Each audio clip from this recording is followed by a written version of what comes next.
Thousands are expected to converge on the second city in for one of Jamaica's most anticipated sporting events, and that's the Jill Stewart Mobay City Run starting at the Harmony Park on Sunday. It's all set for the 10th staging, with the number of entrants reaching a record amount at the cutoff point on Friday.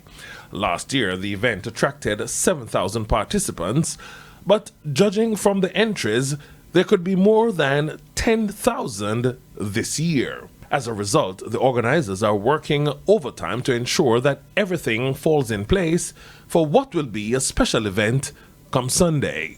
So we have a lot of people, especially the past students, who want to be a part of the fact that some of them, their schools are the beneficiaries. So they are showing great interest. The diaspora, you have people from Spain, all over, from England, all over, just wanting to be a part of this, you know.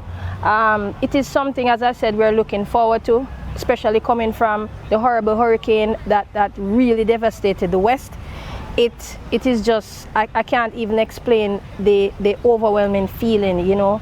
Every single second of the day, someone is calling, wanting to either be a sponsor or something. So this is what will make it special. And with entries coming in by the minute, it means that the event, which is geared towards raising funds towards education and restoration, will be easily met. In all, we are planning on giving over $20-something million to not just schools, but also the community. As I said, we're trying to build back the West, so though we're running for education and running for recovery, we're also trying to build back the community as well, and we have already started.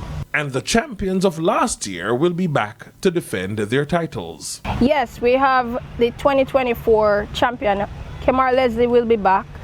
Garfield Gordon, who is always a part of the run, he'll be here. A lot of the professional walkers as well will be here. So it's just a great feeling to have everybody coming back. The race is set to run off at 6 a.m. on Sunday. Garfield Jones reporting for TVJ Sports. Thanks, Garfield. We take another break on Saturday's Sports Special, but stay with us. We'll be back with more in the next segment.